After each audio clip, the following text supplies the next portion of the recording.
आइए रुख करते हैं अब खबरों की ओर।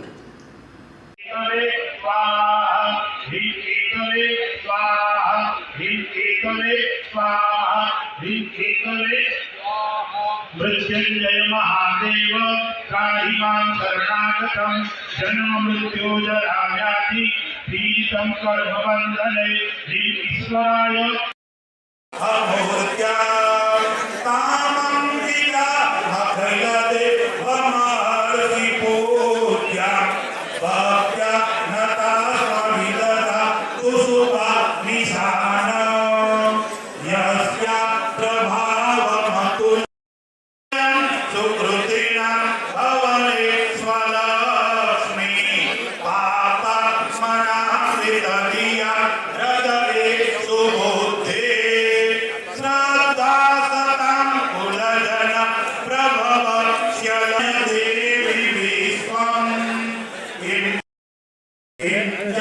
हरे सुचरिता हितवाद्भुतानि सर्वे सुदेव्य सुरते वदना इकेशो हेतु समस्त जगता त्रिगुणातीतो त्रय नव्याभ्यसे हरिहरा विभिरप्यव्याख्या सर्वाश्रयाखिलमिदं जगतो सबूता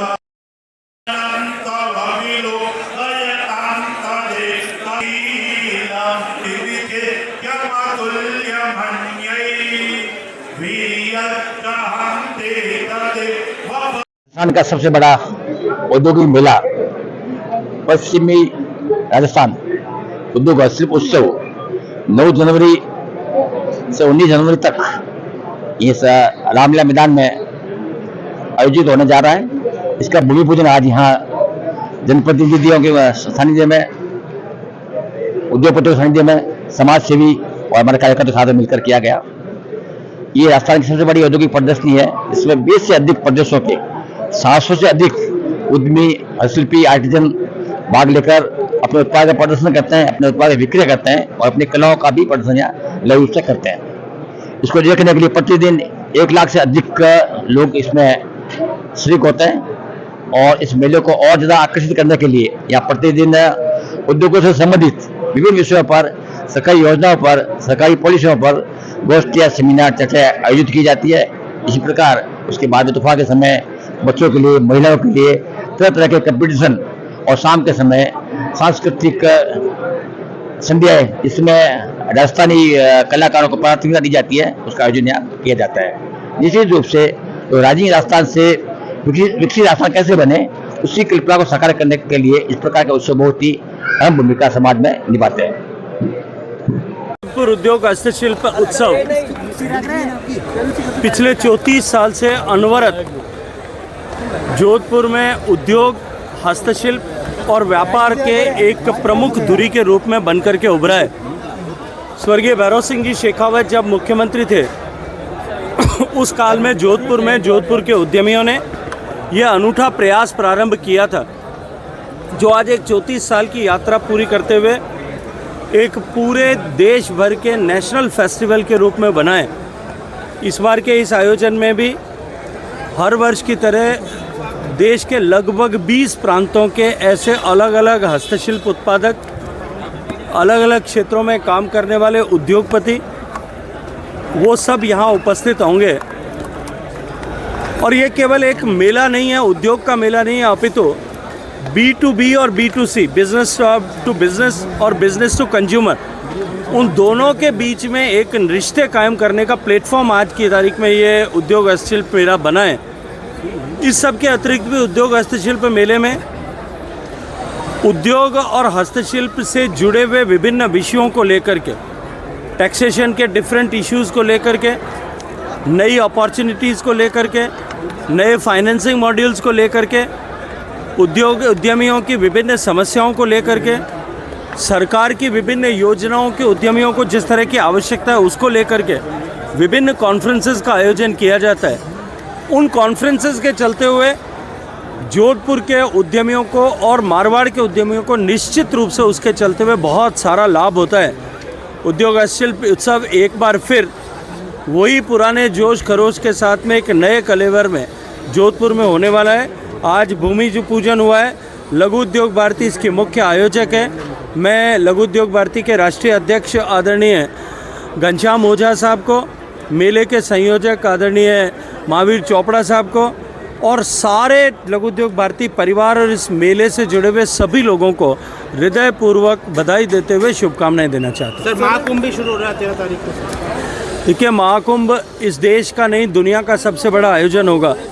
जैसा मैंने कल भी कहा था कि इस 45 दिन के महाकुंभ के समय 45 करोड़ लोग कुंभ के साक्षी बनने के लिए आएंगे। मैं आपके माध्यम से आपके सभी दर्शकों से भी आग्रह करता हूं कि कुंभ के इस अवसर पर भारत के विराट रूप का दर्शन करने के लिए हम सब कुंभ के सहभागी हों। लेकिन माननीय प्रधानमंत्री जी ने इसे इस बार दिव्य भव्य कुंभ, डिजिटल कुंभ के साथ साथ में साफ सुथरा कुंभ ऐसा हो, इसकी संकल्पना दी है। और उसी के अनुक्रम में हमने वहां आने वाले लोगों की सुविधाओं के लिए 1.5 लाख से ज़्यादा टॉयलेट्स बनाए, जिनके रखरखाव और सफाई के लिए भी 4.5 लाख लोग नियुक्त किए गए। वहाँ कुंभ में आने वाले लोगों को एक दिव्य अनुभव प्राप्त हो।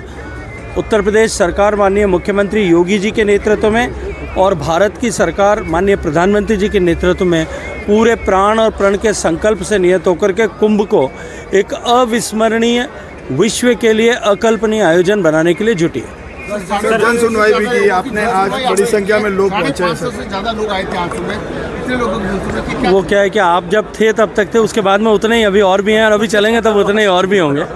देखिए, जोधपुर के लोगों के से जुड़े हुए विषय, और क्योंकि पिछले 1 साल से स्थानांतरण पर रोक थी, अब नए स्थानांतरण पर रोक हटी है, तो बहुत सारे विषयों को लेकर के जब भी मैं जोधपुर आता हूँ तब लोगों से इसी तरह से मिलना होता है। मेरे लिए ये लोगों की समस्याओं का समाधान, उनके निराकरण की प्रसन्नता का विषय तो होता ही है। उनके जीवन में खुशी ला सकें, इसके विषय का साथ साथ में लोगों से मिलने का और प्राथमिक स्तर पर ज़मीन से जुड़ा हुआ फीडबैक उनसे प्राप्त करने का अवसर भी होता है। उसी के आधार पर मैंने आज संपूर्णानंद मेडिकल कॉलेज के सारे टीम को और एम्स की टीम को, दोनों को बिठा करके एम्स के मार्गदर्शन और सक्रिय सहयोग से हमारे एसएन मेडिकल कॉलेज में ऑर्गन ट्रांसप्लांट, किडनी ट्रांसप्लांट शुरू हो सके, इसके लिए आज एक वार्ता सफलता के साथ में पूरी कराई है। शीघ्रता के साथ में एम्स के साथ साथ में एसएन मेडिकल कॉलेज में भी किडनी ट्रांसप्लांट करने की प्रक्रिया जो है वो नियमित रूप से चलेगी। पहले प्रारंभ किया था, लेकिन डॉक्टर्स जयपुर से आते हैं, साल में 1 या 2 बार ही वो कर पाते थे। नियमित अंतराल पर निर्मित रूप से चले। इसके अतिरिक्त जो है एमडीएम अस्पताल में महिला एवं प्रसूति रोग विभाग के पास में कॉटेज वार्ड की सुविधा नहीं है। उमेद हॉस्पिटल में बहुत सारे कॉटेज ऐतिहासिक रूप से बने हुए हैं, लेकिन एमडीएम में सुविधा न होने के कारण से हमारी सद्य प्रसूता माताओं को निश्चित रूप से उसके कारण से तकलीफ़ का सामना करना पड़ता है। सीएसआर में कुछ पैसा मैंने एकत्रित किया है और आज प्रिंसिपल मेडिकल कॉलेज के साथ में बैठ करके वहाँ 20 जो है कॉटेज वार्ड बन सकें, उसकी भी आज हमने रूपरेखा को तय किया है। एम्स में आने वाले समय में नया विस्तार करें, नई फैकल्टीज़ को के पद बढ़ाए जाएं और उसके साथ साथ में जोधपुर में कैंसर का एक हब बने, कैंसर ट्रीटमेंट का हब बने, इसको लेकर के भी आज एक रूपरेखा तय की है। एम्स जोधपुर अस्पताल में 100 करोड़ रुपए की लागत से वहाँ एक जो मरीजों और रिश्तेदारों के लिए एक आवास गृह की सुविधा बनाई जाए, क्योंकि दूर दराज के क्षेत्रों से जोधपुर एम्स में लोग इलाज के लिए, ट्रीटमेंट के लिए आते हैं, उनके पास में आवास का बड़ा संकट होता है। और ऐसे मरीज जिसको एक बार डिस्चार्ज करने के बाद 4, 5, 6 दिन बाद में वापस दिखाना है, वो अगर गांव जा कर के वापस आता है उसे बहुत तकलीफ़ होती है। ऐसे लोगों को सुविधा प्रदान करने के लिए मैंने डी-मार्ट के दमानी साहब से अनुरोध किया था, एम्स परिसर में ज़मीन दे करके 100 करोड़ रुपए की लागत से वहाँ एक भवन बनाने की रूपरेखा भी आज हमने तय की। पश्चिमी उद्योग राजस्थान हस्तशिल्प 9 तारीख को प्रारंभ होने जा रहा है, जिसमें मुख्यमंत्री इसका उद्घाटन करेंगे और इसमें उद्यमियों के लिए भी अनेक प्रोग्राम रखे गए हैं। उसमें टैक्सेशन और माइनिंग और अन्य कई सेमिनार जो है वो प्रस्तावित है और इससे माइनिंग में जो प्रबल, राजस्थान में इसकी प्रबल संभावना है उसके लिए, और उद्यमियों की समस्याओं के लिए सेमिनार जो सबके लिए बहुत ही लाभान्वित करेगा उद्यमियों को। और भी अनेक क्षेत्र है, जैसे टेक्सटाइल है, पॉल्यूशन की समस्या है, उससे संबंधित भी कई समस्याओं का निवारण इस मेले में होगा। इसमें पूरे देश से तरह तरह के अनेक राज्यों से लोग आ रहे हैं और उसमें अपने स्टॉल लगाएंगे। और पश्चिम राजस्थान उद्योग हस्तशिल्प एक जोधपुर और राजस्थान के लिए मील का पत्थर साबित होगा। उद्यमी शांति चंद सालेचा।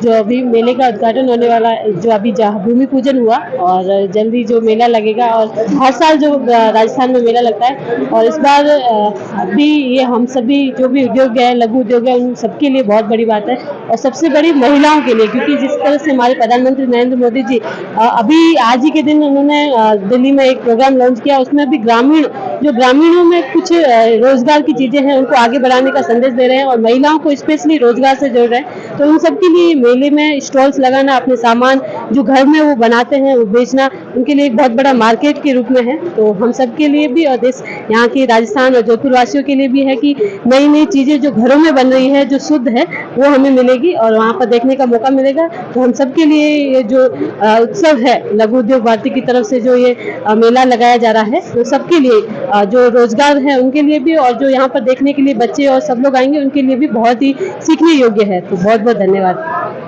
उद्योग हस्तशिल्प मेला जो कि पिछले 34 वर्ष से अनवरत जोधपुर में लग रहा है, और जोधपुर के उद्योगों को बढ़ावा देने के लिए और जोधपुर के उद्योग और प्रोडक्ट को विश्व भर में प्रदर्शित करने के लिए, बताने के लिए, उसके विपणन के लिए मैं समझता हूँ पश्चिम राजस्थान हस्तशिल्प उत्सव जो है वो अपना आप में एक बहुत ही एप्रोप्रिएट प्लेटफॉर्म है।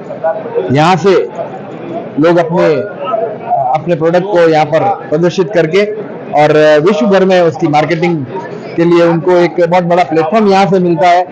और यह दिन प्रतिदिन, उसको 35 वर्ष पहले भी हमने देखा है, एक बहुत ही छोटे रूप में एक छोटा पौधा था जो आज फैल करके वटवृक्ष बन चुका है, और आज उसकी महत्ता पूरे भारतवर्ष की हर इंडस्ट्री को है। और यहाँ पूरे हिंदुस्तान भर से लोग आकर के स्टॉल लगाते हैं, अपने प्रोडक्ट को डिस्प्ले करते हैं और मार्केटिंग का यहाँ से काम करते हैं। और मैं समझता हूँ कि यह जोधपुर के लिए मील का पत्थर भी है, और यहाँ के प्रोडक्ट जो है वो दिन प्रतिदिन इस एक्सिबिशन में पार्टिसिपेट करके और अपना व्यापार उद्योग बढ़ा।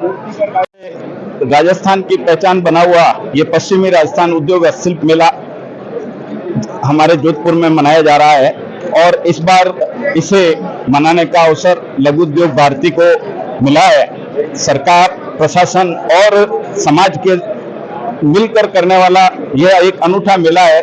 इसके अंदर उद्योगों के लिए, व्यवसाय के लिए और कई तरह के मनोरंजन, सांस्कृतिक और ज्ञानवर्धक कार्यक्रमों का समावेश किया जाता है। और मेले के अंदर आकर्षण बनाने के लिए कई प्रकार के विशेष प्रयोग किए गए हैं। मुख्य रूप से इसमें 30 फीट की आदमकद की वल्लभ भाई पटेल जी की मूर्ति स्थापित की जाएगी। हिमालय के ऊपर शिव भगवान के स्वरूप को भी इस मेले में लोगों के देखने के लिए रखा गया है। इसके अतिरिक्त भेंट द्वारिका जो समुद्र के अंदर समाहित है, उसका भी यहाँ पर विशेष कार्यक्रम रखा है, जिसको देखने में 7-8 मिनट लगेंगे। 15,000 स्क्वायर फीट स्थान के ऊपर वह बनाया जा रहा है। इस प्रकार से इस मेले के अंदर लाखों लोग, उद्यमी, व्यवसायी, गृहिणियां, बच्चे, सबके आकर्षण के लिए कुछ न कुछ कार्यक्रम रखे गए हैं। और मैं आपके चैनल के माध्यम से जोधपुर और आसपास के पश्चिमी राजस्थान के सभी जिलों के नागरिकों से आह्वान करूंगा कि अधिक से अधिक इस मेले में आकर मनोरंजन प्राप्त करें, अपना ज्ञान वर्धन करें। यही आह्वान करके